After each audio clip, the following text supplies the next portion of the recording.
നമ്മളുടെ 5:38 പ്രഭാതമാണ് ഈ കാണുന്നത്. ഇന്ന് നല്ല നീല കളറിലെ ആകാശമാണ്. നല്ല ഭംഗിയുണ്ട് കണ്ടുകൊണ്ടിരിക്കാനായിട്ട്.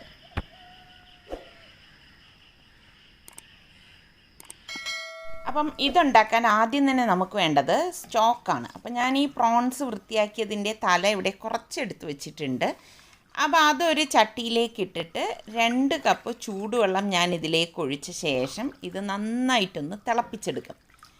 അപ്പോൾ ഈ നമ്മൾ ചിക്കൻ സ്റ്റോക്കൊക്കെ തയ്യാറാക്കുന്നത് പോലെ തന്നെയാണ് ഈ പ്രോൺസിൻ്റെ സ്റ്റോക്കും തയ്യാറാക്കുന്നത്. പിന്നെ ഞാൻ ഇതിലേക്ക് 1 ടേബിൾ സ്പൂൺ ജിഞ്ചർ ഗാർലിക് പേസ്റ്റും പാകത്തിനുള്ള ഉപ്പും അതുപോലെ തന്നെ 1 ടീസ്പൂണോളം മഞ്ഞൾപ്പൊടിയും കൂടി ഇട്ടിട്ട് നന്നായിട്ടൊന്ന് ഇളക്കി കൊടുക്കും. അപ്പം ഞാൻ ഓൾറെഡി ഇതിൽ ചൂടുവെള്ളമാണ് ഉപയോഗിച്ചിരിക്കുന്നത്. പിന്നെ ഇത് ഈ വെള്ളത്തിൽ കിടന്ന് നന്നായിട്ട് വെട്ടിത്തിളയ്ക്കണം.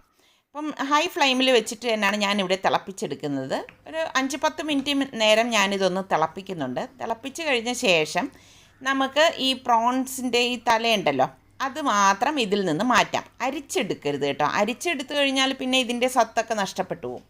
അതുകൊണ്ട് ഞാൻ ജസ്റ്റ് ഇതിൻ്റെ തല മാത്രമേ മാറ്റത്തുള്ളൂ. അപ്പോൾ ചെറിയ ചെറിയ പീസൊക്കെ അതിൽ കിടക്കുകയാണെങ്കിൽ നമ്മൾ മാറ്റമൊന്നും വേണ്ട കേട്ടോ. അപ്പോൾ ഞാൻ ഇതെല്ലാം ഇവിടെ മാറ്റിയെടുത്ത് വെച്ചിട്ടുണ്ട്. അപ്പോൾ ഇതാണ് നമ്മളുടെ പ്രോൺ സ്റ്റോക്ക് എന്ന് പറയുന്നത്. അപ്പോൾ നമ്മളുടെ അരപ്പിന് വേണ്ടിയിട്ട് ഞാനിവിടെ 8-10 വെളുത്തുള്ളി അല്ലി, ഒരു വലിയ പീസ് ഇഞ്ചിയും, പിന്നെ ഞാനിവിടെ ഈ ഉടംകൊല്ലി മുളകാണ് എടുത്തിരിക്കുന്നത്. ഇപ്പം നിങ്ങളുടെ നാട്ടിൽ ഇതിന് എന്ത് പേര് പറയുന്നത് എനിക്കറിയില്ല. അതിനോടൊപ്പം തന്നെ 2 പച്ചമുളകും എടുത്തിട്ടുണ്ട്, കുറച്ച് കറിവേപ്പില, 1/2 കപ്പ് തേങ്ങ, 1 ടേബിൾ സ്പൂൺ പെരിഞ്ജീരകം, ഫെന്നൽ സീഡ് കേട്ടോ, വലിയ ജീരകം, അതുപോലെ തന്നെ 10-12 ചുവന്നുള്ളി എടുത്തിട്ടുണ്ട്. അപ്പോൾ ഇത് ഇത്രയും കൂട്ടിയിട്ട് നമ്മൾ 1 ടീസ്പൂണോളം മഞ്ഞൾപ്പൊടിയും 2 ടേബിൾ സ്പൂൺ കാശ്മീരി ചില്ലി പൗഡറും കൂടി ഇട്ടിട്ട് ഒന്ന് അരച്ചെടുക്കും. അപ്പോൾ ഈ ഉടംകൊല്ലി മുളക് ഇതിൽ ചേർക്കുമ്പോൾ ഒരു പ്രത്യേക ടേസ്റ്റും പ്രത്യേക മണമാണ് കേട്ടോ. അപ്പം നമ്മളുടെ ഇവിടെയൊക്കെ ഉടംകൊല്ലി മുളകെന്നാണ് പറയണത്. നിങ്ങളുടെ അവിടെ എന്ത് പേര് പറയുന്നൊന്ന് പറയണേ. നല്ല എരിവാണ്. ഇത് നമ്മൾ കപ്പയ്ക്കൊപ്പമൊക്കെ കഴിക്കുന്ന ചമ്മന്തി ഉണ്ടാക്കാൻ ഉപയോഗിക്കുന്ന മുളകാണ്. അപ്പോൾ ഞാനിത് മിക്സിയുടെ ജാറിലിട്ട് ഇതുപോലെ ഒന്ന് കറക്കിയെടുക്കും. ആദ്യം ഞാനൊന്ന് കറക്കിയെടുത്ത ശേഷം പിന്നെ ഞാൻ എല്ലാം കൂട്ടിയിട്ടൊന്ന് ഒതുക്കിയിട്ടാണ് വീണ്ടും ഇത് പാകത്തിനുള്ള ഉപ്പും കൂടി ചേർത്തിട്ട് ഒന്ന് കറക്കിയെടുക്കുന്നത് കേട്ടോ. അപ്പോൾ ഒരുപാട് ഇത് പേസ്റ്റ് പോലെ അരഞ്ഞു വരേണ്ട ആവശ്യമില്ല. കുറച്ചിങ്ങനെ തരിതരിപ്പായിട്ടാണ് നമുക്ക് ഈ ഒരു അരപ്പിരിക്കുന്നത്, ഇതുപോലെ. അപ്പോൾ ഞാനിവിടെ ഒരു 3/4 കിലോയോളം കൊഞ്ചാണ്, പ്രോൺസ് ചെമ്മീനാണ് എടുത്തിരിക്കുന്നത്. അതിലേക്ക് നമുക്ക് ഈ അരച്ച് വെച്ചിരിക്കുന്ന അരപ്പിട്ടിട്ട് നന്നായിട്ടൊന്ന് ഇളക്കി കൊടുക്കണം. അപ്പോൾ ഇതിൻ്റെ ഇതേ റെസിപ്പി തന്നെ ഞാൻ ഏകദേശം 4 വർഷം മുൻപ് പോസ്റ്റ് ചെയ്തിട്ടുണ്ടായിരുന്നു. അപ്പോൾ നമുക്ക് റൈസ് ഞാനിവിടെ ഇപ്പം 4 കപ്പ് റൈസാണ് എടുക്കുന്നത് കേട്ടോ. ഒരു ബൗളിലേക്ക് എടുത്തിട്ട് കുറച്ച് നന്നായിട്ടൊന്ന് കഴുകിയിട്ട് കുറച്ച് വെള്ളം ഒഴിച്ച് നമ്മളിത് കുതിരാനായിട്ട് മാറ്റി വെക്കണം. 10 മിനിറ്റ് കുതിർന്നാൽ മതി കേട്ടോ. പിന്നെ ഞാനിവിടെ 3 സവാള സ്ലൈസ് ചെയ്തെടുത്തിട്ടുണ്ട്.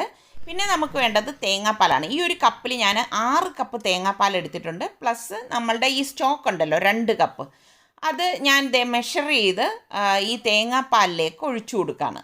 അപ്പം നിങ്ങളുടെ കയ്യിൽ കോക്കനട്ട് മിൽക്ക് പൗഡർ ഉണ്ടെങ്കിൽ അത് ഒഴിച്ചു കൊടുത്താലും മതി കേട്ടോ. ഈ ഒരു തേങ്ങ പിഴിഞ്ഞെടുക്കുന്ന പാടാണെങ്കിൽ അങ്ങനെ ചെയ്താലും മതി. അപ്പോൾ സ്റ്റോക്കിൽ 1/4 കപ്പിൽ കുറവുണ്ട്, കാരണം നമ്മൾ തിളപ്പിച്ച് വറ്റിപ്പോയതാണ്. അപ്പോൾ അതിന് ഞാൻ കുറച്ച് ചൂടുവെള്ളം കൂടി ഒഴിച്ചിട്ട് ഇതിലേക്ക് ഒഴിക്കുകയാണ്. അപ്പം 4 കപ്പ് അരിക്ക് ഞാനിവിടെ 8 കപ്പ് വെള്ളമാണ് എടുത്തിരിക്കുന്നത്. വെള്ളം മീൻസ് 6 കപ്പ് തേങ്ങാപ്പാലും 2 കപ്പ് സ്റ്റോക്കും. പിന്നെ ഇതിലേക്ക് ഞാൻ പാകത്തിനുള്ള ഉപ്പിട്ടിട്ട് നന്നായിട്ടൊന്ന് ഇളക്കിയെടുക്കുകയാണ് ചെയ്യുന്നത്. അപ്പോൾ നമുക്കിനി ഇത് തയ്യാറാക്കാം. ഞാനിവിടെ വലിയൊരു പാത്രം എടുത്തിട്ടുണ്ട്. ഇതിലേക്ക് ഞാൻ 3 ടേബിൾ സ്പൂണോളം വെളിച്ചെണ്ണയാണ് എടുക്കുന്നത് കേട്ടോ. പിന്നെ ഇതിലേക്ക് 3 ഏലക്കായ, 2 പീസ് പട്ട, 3-4 ഗ്രാമ്പു, 1 ടീസ്പൂണോളം പെരിഞ്ജീരകം, ഇത്രയും കൂടി നമുക്ക് ഈ വെളിച്ചെണ്ണയിലേക്ക് ഇട്ടിട്ട് ഒരു പിടി കറിവേപ്പിലയും കൂടി ഇതിലേക്ക് ഇട്ട് കൊടുക്കും. കറിവേപ്പിലയും വെളിച്ചെണ്ണയും മസ്റ്റായിട്ട് വേണം കേട്ടോ ഇതിന്. അപ്പോൾ അതെല്ലാം കൂടി ചേർത്തിട്ട് നന്നായിട്ടൊന്ന് ഇളക്കി കൊടുക്കും. അപ്പോൾ നല്ല ഒരു മണം വരുന്നുണ്ട്. ഇതിലേക്ക് നമ്മൾ ഈ അരിഞ്ഞു വെച്ചിരിക്കുന്ന സവാള ചേർത്തിട്ട് നന്നായിട്ടൊന്ന് വഴറ്റി കൊടുക്കാം. അപ്പം ഇതേ തേങ്ങാച്ചോറിൻ്റെ തന്നെ ഞാൻ ബീഫിലുണ്ടാക്കിയതിൻ്റെ റെസിപ്പിയും ഇതിനു മുൻപ് പോസ്റ്റ് ചെയ്തിട്ടുണ്ടായിരുന്നു. പല പ്രാവശ്യം ഞാൻ അത് എനിക്കൊന്ന് ഇട്ടിട്ടുണ്ട് കേട്ടോ. ഇപ്പം 2 പച്ചമുളകും കൂടി ഇതിലേക്ക് ഇട്ട് കൊടുക്കണം. ഞാനിവിടെ തൊണ്ടൻ മുളകാണ് എടുത്തിരിക്കുന്നത്. അതും കൂടി ഇതിലേക്ക് ഇട്ടിട്ട് നന്നായിട്ടൊന്ന് വഴറ്റി കൊടുക്കണം. അപ്പം ഞാൻ ബീഫിൻ്റെ റെസിപ്പി ഇട്ടപ്പോൾ പലരും എൻ്റെ അടുത്ത് ഇങ്ങനല്ല തേങ്ങാച്ചോറ് ഉണ്ടാക്കണത് എന്നൊക്കെ പറഞ്ഞിട്ട് എഴുതിയിട്ടുണ്ടായിരുന്നു. ഞാൻ ഉണ്ടാക്കുന്ന തേങ്ങാച്ചോറ് ഇതുപോലെയാണ് കേട്ടോ. അപ്പോൾ ഈ രീതിയിൽ നിങ്ങൾ ട്രൈ ചെയ്ത് നോക്കിയിട്ട് എനിക്ക് ഫീഡ്ബാക്ക് തരണം. അപ്പോൾ നമ്മളുടെ മസാലയൊക്കെ പുരട്ടി വെച്ചിരിക്കുന്ന ആ ഒരു പ്രോൺസിൻ്റെ കൂട്ട് ഇതിലേക്ക് ഇട്ടിട്ട് നന്നായിട്ടൊന്ന് ഇളക്കി കൊടുക്കണം. പ്രോൺസ് ആയതുകൊണ്ട് തന്നെ ഗുണം എന്താണെന്ന് വെച്ചാൽ പെട്ടെന്ന് വെന്ത് കിട്ടുന്ന ഒരു ഐറ്റമാണ് പ്രോൺസ് എന്ന് പറയുന്നത്. അപ്പോൾ ഞാൻ ജസ്റ്റ് ഇതുപോലെ ഇളക്കിയിട്ടൊന്ന് അടച്ച് വെക്കുകയാണ്. അടച്ച് വെച്ചിട്ട് ഒരു 2 മിനിറ്റ് കഴിയുമ്പോഴേക്കും അടപ്പൊന്ന് മാറ്റിയിട്ട് വീണ്ടും നമുക്ക് ഇത് നന്നായിട്ടൊന്ന് ഇളക്കി കൊടുക്കണം. അപ്പോൾ മസാലയൊക്കെ ഇതിലേക്ക് നന്നായിട്ട് പിടിച്ച് വരാനാണ് നമ്മൾ ഇങ്ങനെ ഒന്ന് അടച്ച് വെച്ചിട്ട് വീണ്ടും അടപ്പ് തുറന്നിട്ട് ഇതുപോലെ ഒന്ന് ഇളക്കിയെടുക്കുന്നത്.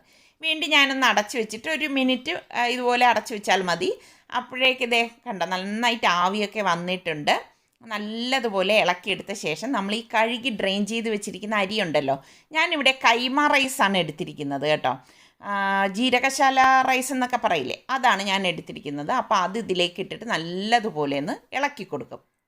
അപ്പം അരിയും ചേർത്ത് നമ്മളിങ്ങനെ ഇളക്കാനുള്ള കാര്യം എന്ന് വെച്ചാൽ ശരിക്കും ആ മസാല ഈ റൈസിലേക്ക് പിടിക്കാൻ വേണ്ടിയിട്ടാണ്.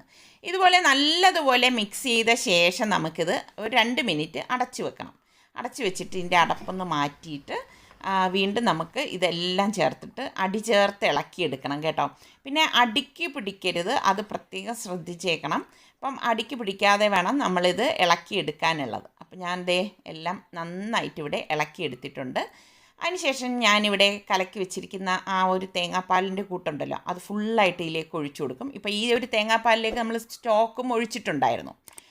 അതിനുശേഷം ഒരു ടൊമാറ്റോ അരിഞ്ഞതും കൂടി ഇട്ട് കുറച്ച് മല്ലിയിലയും കൂടി ഇതിലേക്ക് ഇട്ടിട്ട് ഒന്ന് സൈഡെല്ലാം ഒന്ന് ഒതുക്കി കൊടുത്ത ശേഷം ഒന്ന് ഇളക്കിയിട്ട് നമുക്ക് അടച്ച് വെച്ചിട്ടാണ് നമ്മളിത് റെഡിയാക്കി എടുക്കുന്നത്.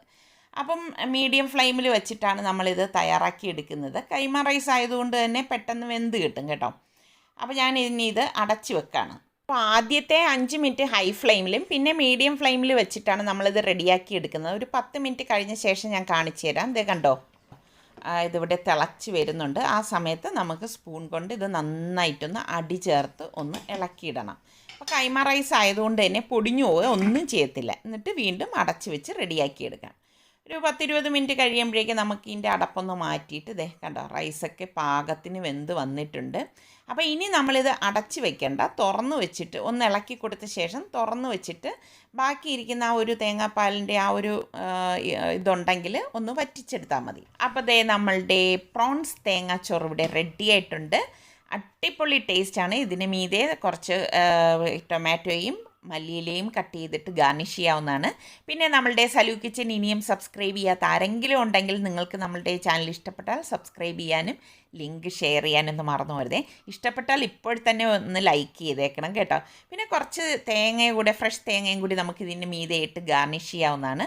അതുപോലെ തന്നെ നമ്മൾ സെർവ് ചെയ്യുന്ന പ്ലേറ്റിലും ഇതുപോലെ തേങ്ങ വെച്ചിട്ട് ഗാർണിഷ് ചെയ്ത് സെർവ് ചെയ്യാം. അപ്പോൾ അടിപൊളി തേങ്ങാച്ചോറ് ഇവിടെ റെഡി ആയിട്ടുണ്ട്. അടുത്തിനി നമുക്ക് നല്ല റെസിപ്പിയോ വ്ളോഗോ ഇട്ടൊക്കെ വരുന്നത് വരെ എല്ലാവർക്കും ബൈ.